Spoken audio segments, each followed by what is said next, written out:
Hi, everyone. This is America Adapts, the climate change podcast.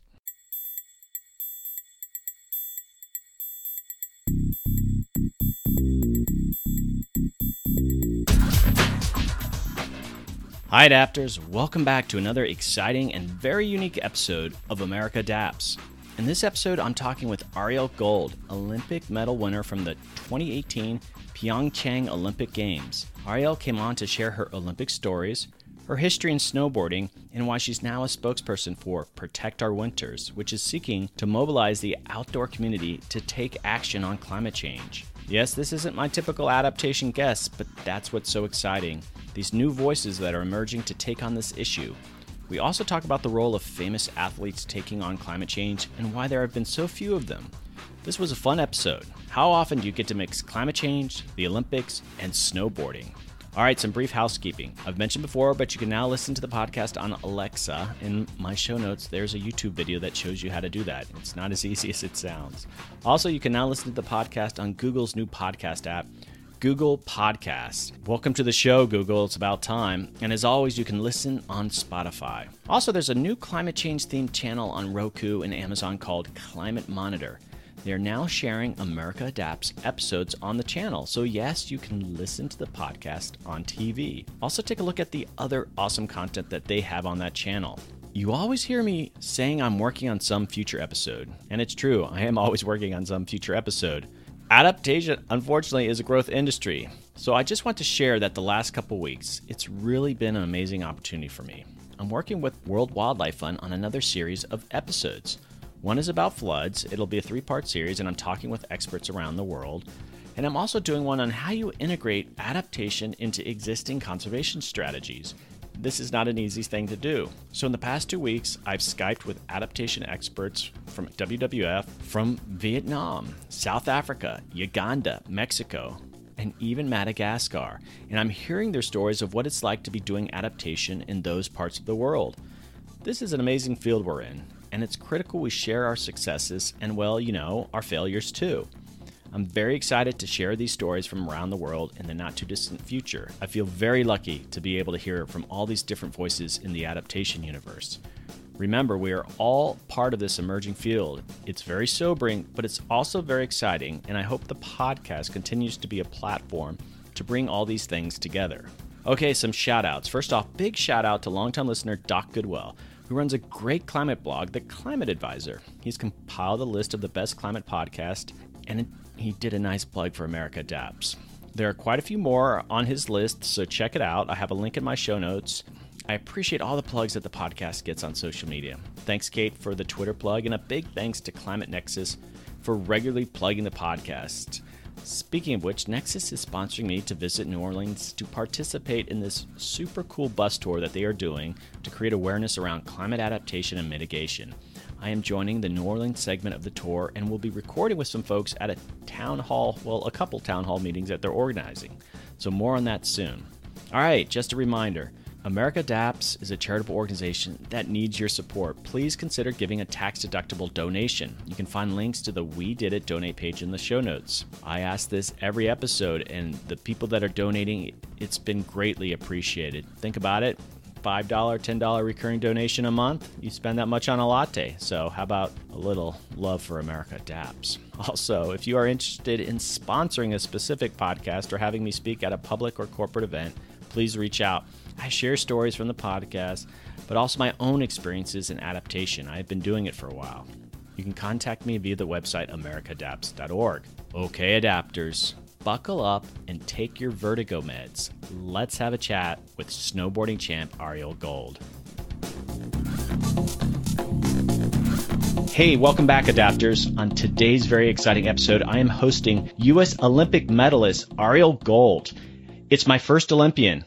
Arielle is a snowboarder who won a bronze medal in the 2018 Pyeongyang Olympic Games.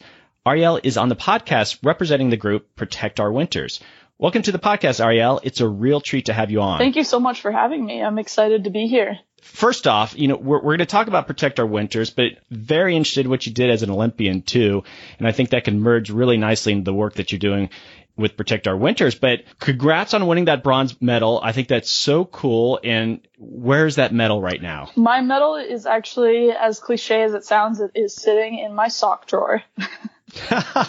Why? I mean, so you're not just someone to put it in the middle of the fireplace or anything like that. You're content with it being in the sock drawer. No, I'm living in a college house, so I definitely am kind of keeping it protected. I feel like that's the safest place to have it. If I take it places, I've gotten a lot of really cool opportunities over the past several months to go to some events, and I'll take it with me to those events. But as soon as I'm home, it's straight back to the sock drawer. Sock drawer. I love it. Okay. So where are you from? Where did you grow up? Where do you kind of start the snowboarding? I'm from Steamboat Springs, Colorado. And so you just pretty much stayed there. You grew up there your whole life, and that's where you picked up snowboarding. Yeah. So I was born and raised in Steamboat. I actually started out skiing when I was 3 years old. My parents put me on a pair of skis. And I have an older brother who is 2.5 years older than me. And when he turned 7 years old, he decided that he wanted to try snowboarding, and he absolutely loved it when he first tried it. So a couple years later, when I turned 7, I decided I wanted to give it a try myself and never looked back. Right. So that transition to skis to snowboarding, that was pretty easy for you. It was relatively easy. I mean, it definitely wasn't something that I picked up instantly. I remember in particular, my first day on a snowboard, I was extremely frustrated because I already knew how to ski. So I was like, why am I doing this to myself? I remember falling on my butt a lot the first couple days, but once I got the hang of it, I started to really enjoy it. So I don't have a culture of snow sports. I grew up mainly in Florida in tropical areas. And so I've gone skiing once in my life, and I regret that.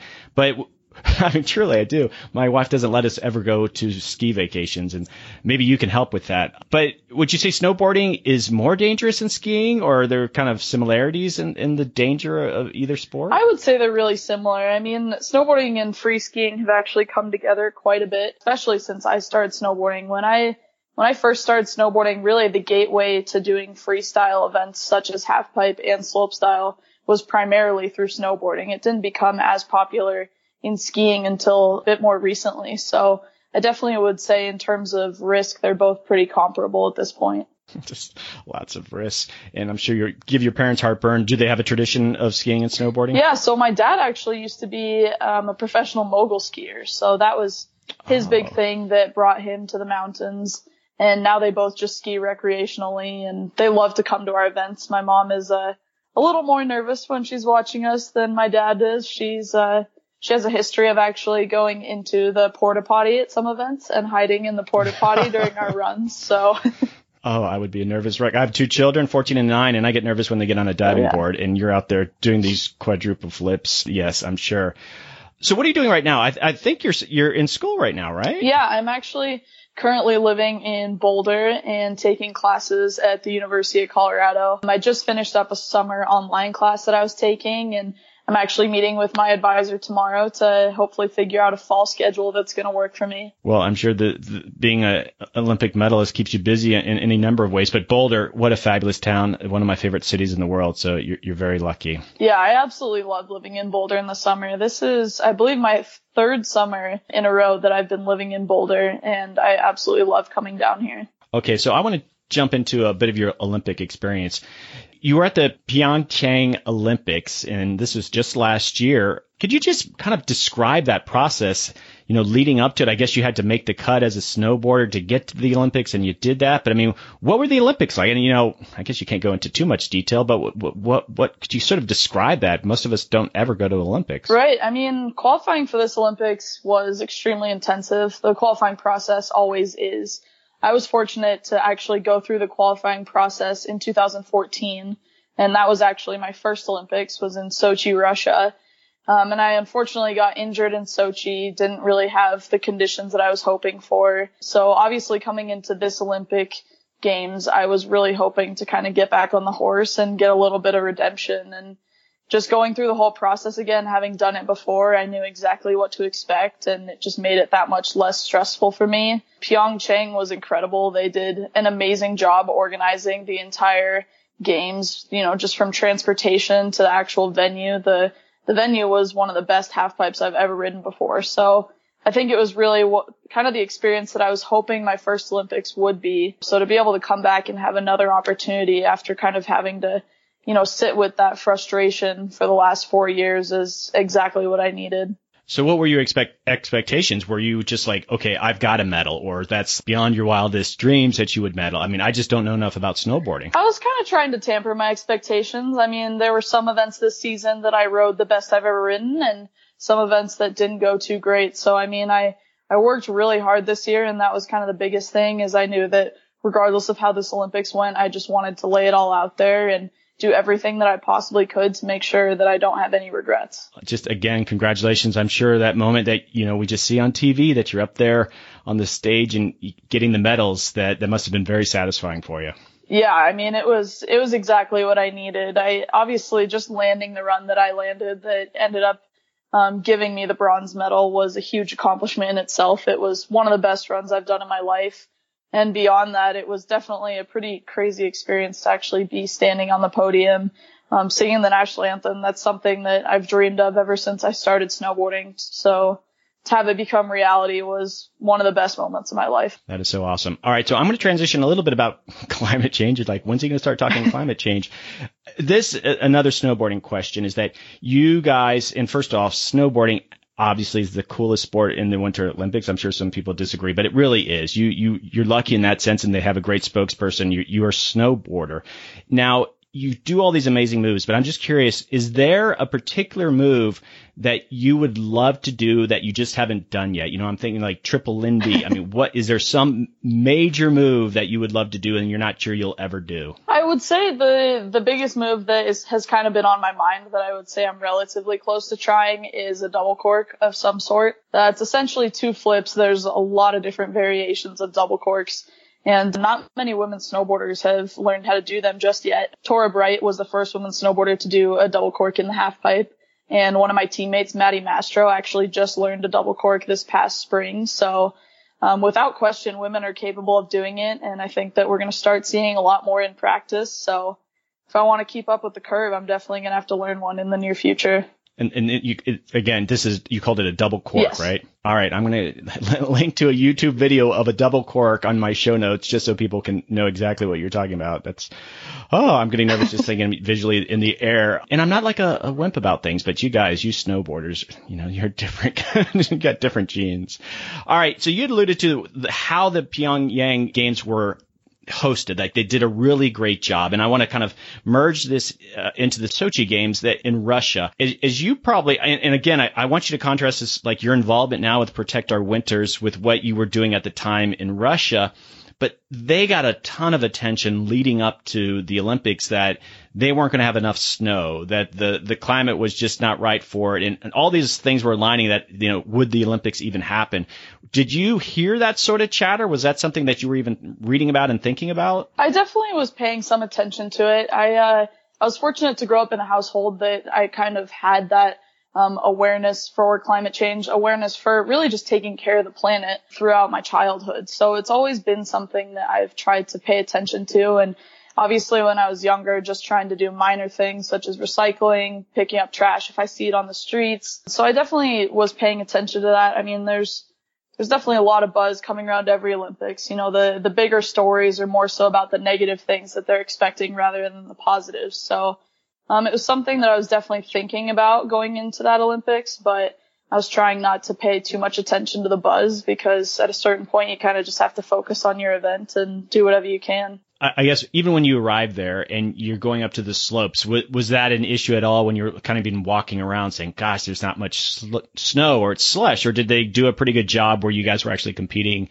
and maintaining the snow at a level that you needed? It was tough to tell when we first arrived just because we flew into the actual city. So we weren't quite in the mountains yet. So obviously we weren't seeing much snow because we had quite a bit of elevation gain just to get up to the athlete village and where we would actually be competing. It wasn't until our first day of practice that we got up there and realized that the conditions were going to be more challenging than we thought.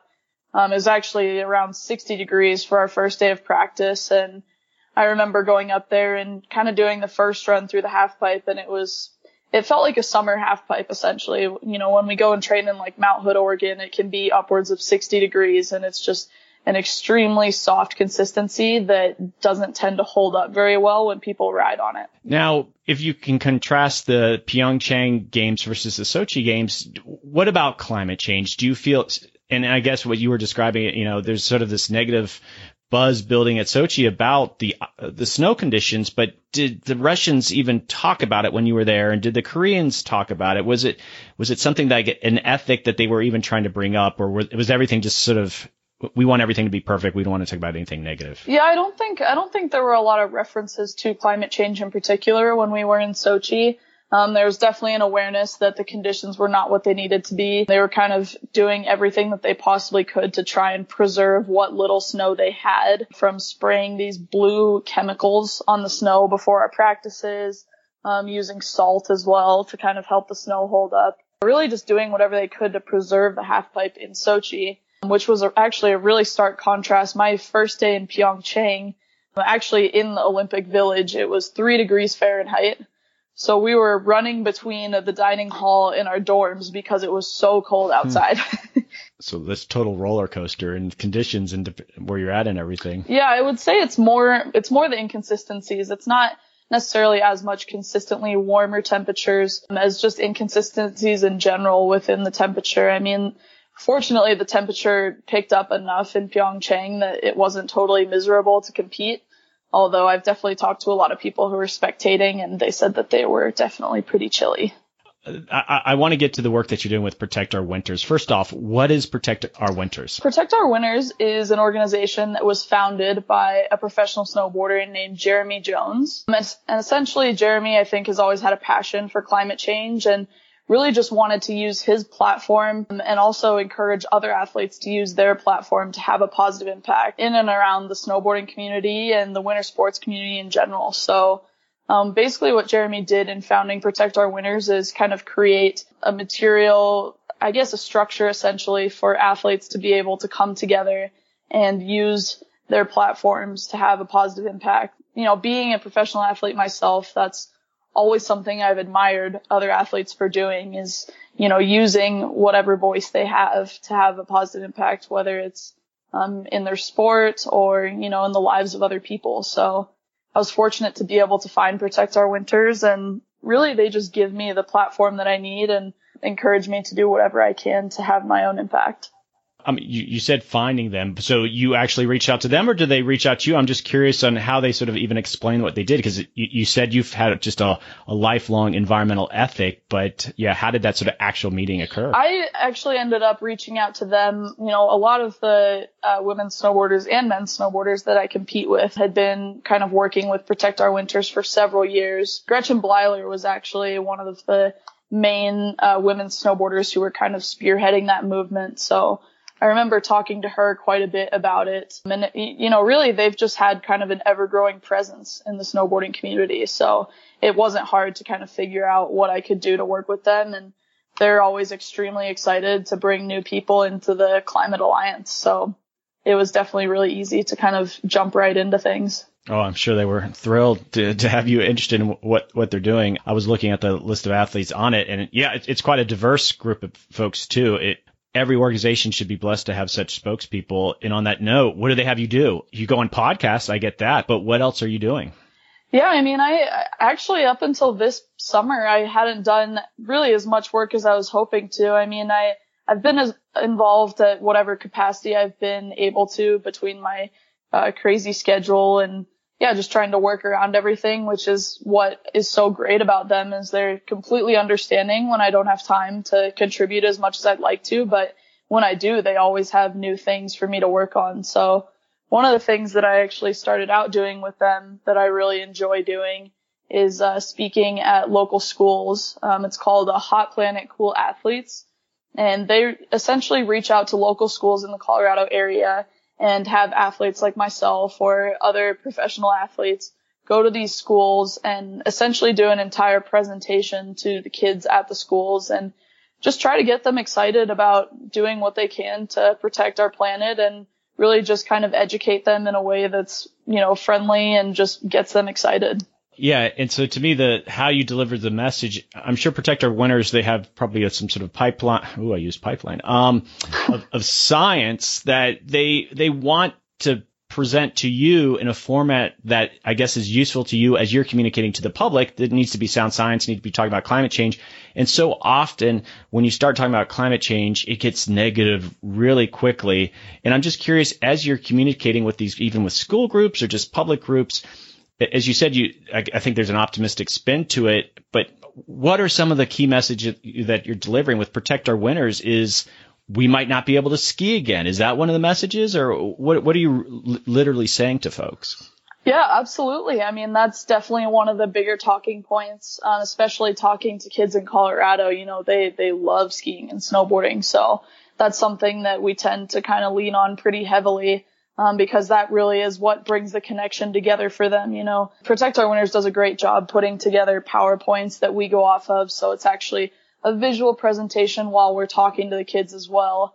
And the way that they do it is just really friendly for people of all ages. It's a way of, you know, getting people to understand how serious this issue is, but also, you know, encouraging them to do what they can, do their part, and, you know, not being too negative. All right, here's kind of, let's see how you can answer this question. So I'm just curious, and I know your environmental ethic, and I get that, but just your own relationship with other snowboarders. And then again, this is just people probably not familiar with the culture of snowboarding. What is the relationship of snowboarders in the environment? And so what I mean is, like, you look at rock climbers, there's a sort of stewardship of the environment that's kind of inherent in their culture. But then maybe if you look at ATV riders, and not to knock the ATV riders, but it's more about using the resource. How would you describe the culture of snowboarders?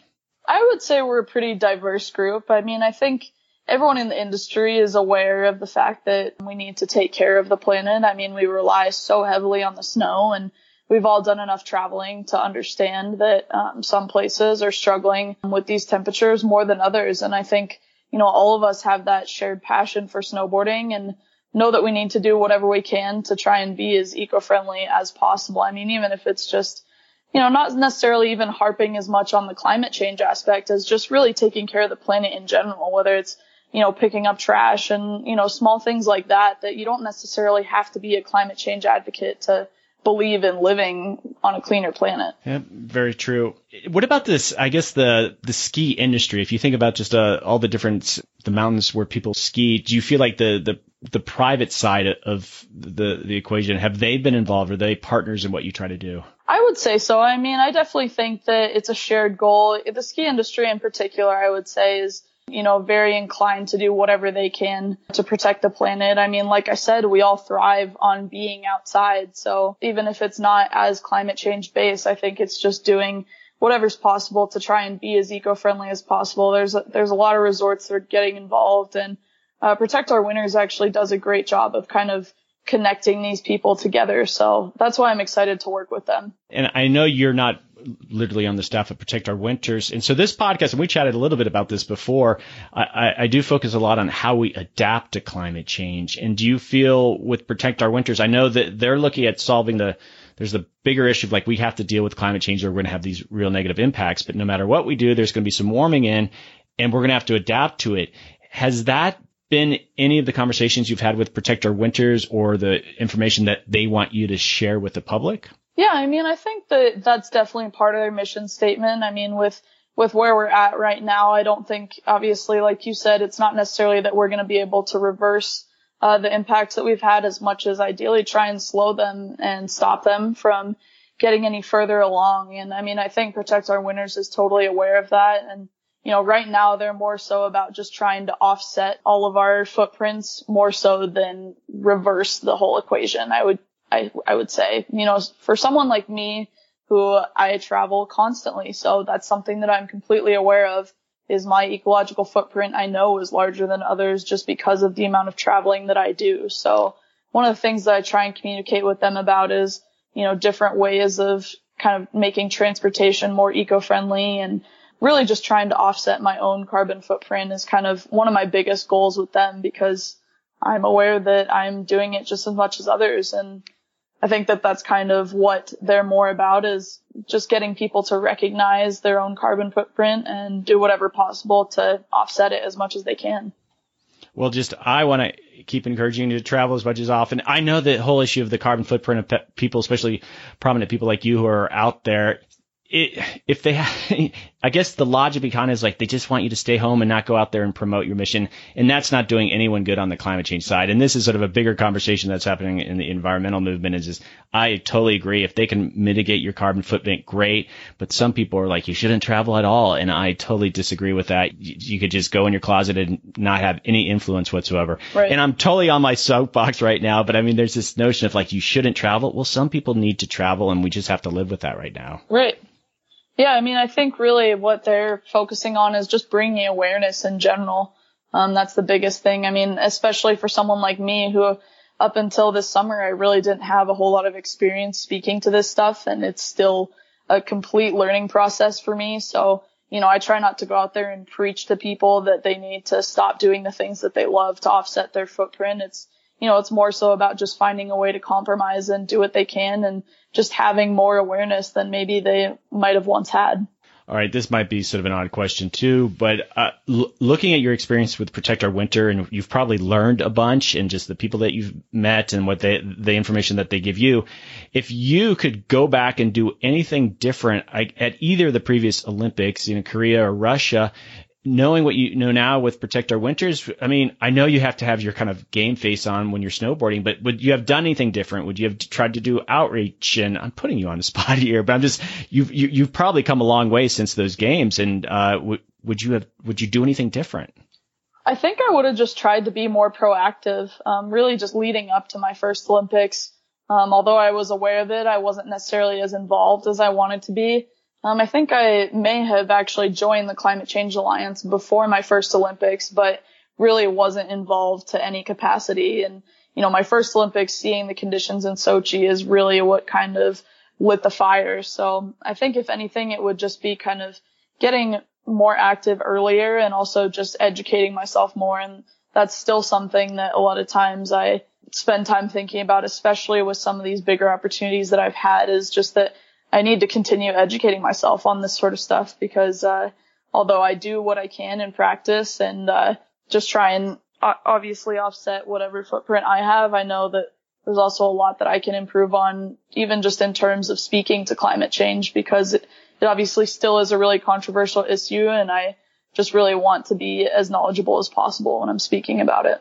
Well, I think it's fabulous as an athlete that you're doing it. And as you know, athletes have such an influence on society and, corporations hire athletes to do things. And can you think of like other prominent athletes that are talking out on climate change besides people in your group, but really big names, basketball players, football players? Can you think of any? I mean, I can't at the top of my head right now. No, I can't either. And I mean, I think that's one of the bigger things is although some of those athletes may believe in climate change, I think that it's not as at the forefront of their minds because they don't rely as heavily on the environment as we do. Obviously, snow sports are probably the most at risk out of any sports when it comes to climate change. So I think, while there are some amazing things that these football players and basketball players are doing, I definitely don't see that coming up quite as frequently as I do in kind of the snow sports community. And I don't even necessarily hold the athletes responsible for this because a lot of them aren't even thinking about it. I think a lot of on the environmental side, they lack the imagination of who the proper spokespeople would be.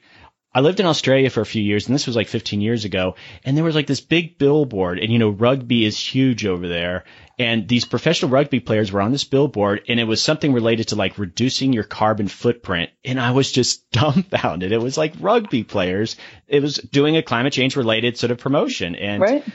Yeah, I think environmentalists need to do some outreach to sort of unconventional spokespeople, and I'm thrilled to death that you as an athlete are making this a priority.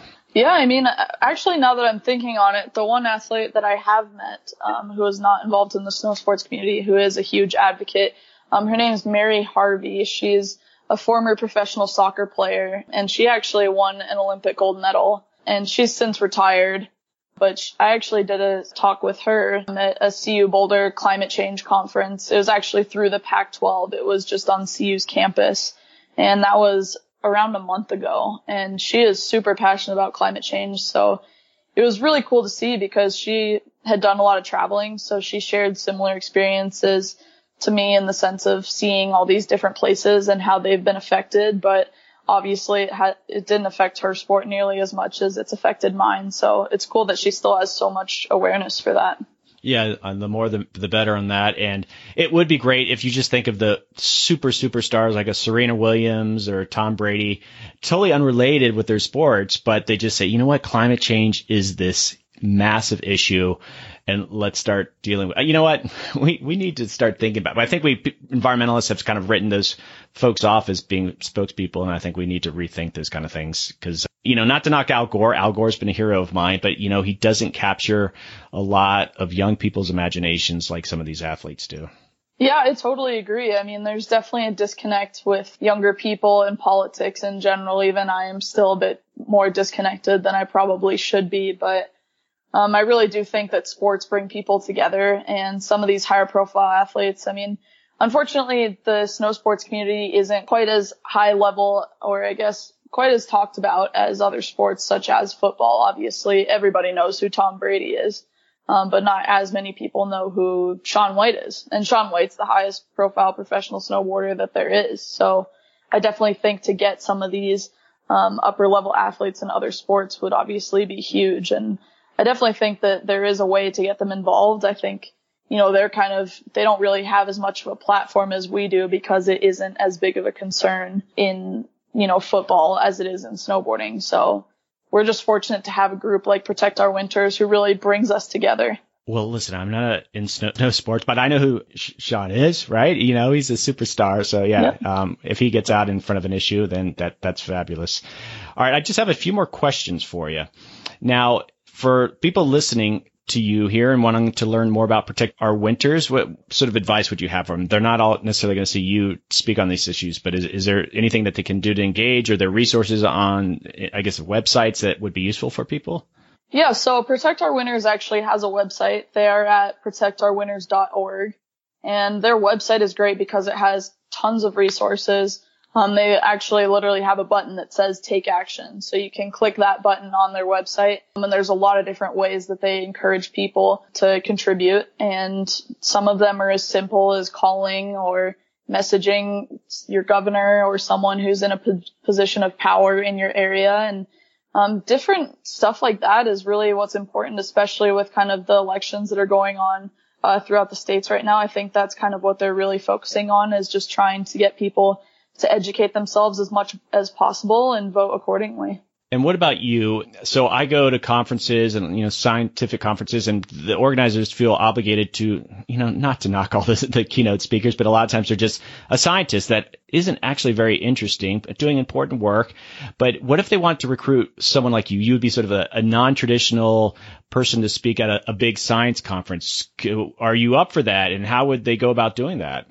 Yeah, that's something that I've actually been a lot more interested in. That's something that I've started to do a lot more this summer. I actually just got an opportunity to speak at a climate change conference in Argentina, and that was nice. Through Protect Our Winters. But unfortunately, I won't be able to go because I'll be at my first training camp of the season. But that's something that I'm really excited about having the chance to do, is starting to do more and more of these speaking opportunities, and it's been a great learning experience for me. So I would say the way that's been working great for people to reach out to me has been just through Protect Our Winters, messaging them via their website. And most of them actually have just requested an athlete in general, because we have so many incredible athletes who are willing to do talks like this. And they've actually been kind of redirecting a lot of these opportunities to me. But I know that you can request specific athletes, and they're really good at relaying those messages. Well, that'd be awesome. And my listeners out there, if you are doing some workshops or conference planning, consider an athlete to, even if it's a pep talk, what you're talking about and what things that you're sharing. I think it's inspiring information outside of the sort of wonky, sciencey stuff that people are overloaded with at conferences anyway. So I hope they do that. All right. So just a couple more questions. What's next for you I know you're in school, but are you planning the next Olympics? What's on your schedule? That's hard to say. I mean, I've gotten that question pretty frequently lately, and it's something that's definitely on my mind because I had such an incredible time at this past Olympics. So in theory, I think it would be amazing to go to the next one. I've always kind of had a policy of just wanting to take things year by year and just see how it goes. So I kind of think that that's what I'm going to start with, is just kind of getting through this season and just trying to continue progressing my snowboarding and continue having fun. I'm actually about 5 to 6 months out of shoulder surgery now, so just trying to get healthy from that and get excited to snowboard again. Yeah, I guess when you're an athlete, you just have to get in that game face mode, and sometimes maybe it takes even a bit of the joy out of it. And I would hope as a snowboarder, even when you're just practicing, it's such a cool sport that it's easy to practice. I mean, I look at swimmers or something, and they have to go, here's 8 hours of swimming today. But I mean, for you, you like to go snowboarding, and so practicing. Or am I being completely naive about how intense it gets? No, it's totally true. I mean, practice should be fun, and that's something that I've always kind of tried to focus on. And last year I was fortunate to kind of be able to actually have a lot more fun in practice. Initially I thought, it's an Olympic year. I was going to be nervous to start snowboarding again. But once I got into it, I ended up having probably more fun than I've ever had snowboarding and progressing faster than I have in a long time. So that's really what I'd like to take into the season, especially now that it is kind of a post-Olympic year, is really just to focus on having as much fun as possible. And that's usually when I ride the best. I should know this, but where are the next Winter Olympics? The next Olympics are actually in Beijing, China. Oh, so Korea and then China. That's interesting that it had so close to each other like that. Huh. Yeah. All right. So last question here. And I asked this of all my guests. If you could recommend anyone to come on the podcast to have a conversation with me, who would you recommend? Oh, wow. That is difficult to say. You're meeting all sorts of fancy and interesting people. Come on, this is easy. I know, that's true. I mean, I would like to say it's easy for me to kind of go to one of my snowboarding friends is probably the best way to go. I would say somebody else who has always been a huge inspiration for me is Kelly Clark. And she's someone who I grew up snowboarding with, and she's done a lot of really incredible work through snowboarding, trying to encourage younger kids to get involved in the sport. And she actually just recently wrote a book called Inspired that has been, I think, a really successful book thus far. It's an autobiography about her snowboarding career and about her life in general. And I would definitely recommend it to anybody.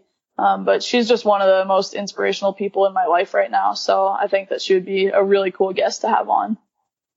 And so you know her, obviously, and you could make that connection if needed. Absolutely. All right. Awesome. Arielle, thank you so much. Again, congratulations. And, as Americans, we're so proud of the work that you guys do as athletes, but thanks for coming on and sharing your message. And again, I brought you on that I just want people to know that there's such a diverse group of people working toward solving all these issues related to climate change. But thank you so much for what you do. Of course. Thank you for the opportunity. Okay, adapters, that is a wrap. What a fun and inspiring conversation with Arielle Gold. It's my first conversation with an Olympian, and I hope it's not my last. As you can see, Arielle is just hitting her stride being a spokesperson on climate change. Please take a look at the great work Protect Our Winters is doing. Those of you doing adaptation should be well served by partnering with these innovative groups that are bringing awareness around the impacts of climate change. I also hope you adapters can see from this episode we are not alone out there. I think many of us think no one really understands what adaptation is all about. But I think when people like Arielle step out of their orbits and speak out, it benefits us all and offers more opportunities for society to understand what it means to adapt to climate change. We have a long way to go, but more and more things like this are happening, and let's encourage them. Some final housekeeping. Don't forget to join the Facebook page and the Facebook community group. The group is private, but just search for America Adapts and ask to join, and I will approve it right away. It's a chance to hear some insider info on the podcast and to see what other listeners are sharing on that wall. Some great conversations have come out of that group. And I hear from you guys saying that, you like when I say this, but I love hearing from you. I mean it. Just say hi. If you have an idea for a guest, let me know. Seriously, it's a highlight of my week. Sarah, I'm thinking of you and that great conversation we had. And every week, multiple people contact me, sharing ideas, sharing perspectives on podcasts, and just to have a brainstorm with me. And they reach out to me on LinkedIn too. So I love that. So I'm at americadapts@gmail.com. Send me an email. All right, check out the website at americadapts.org. All this information is in those show notes. Just look down at that phone and that link to the donate page. Okay, adapters, keep up the great work. I'll see you next time.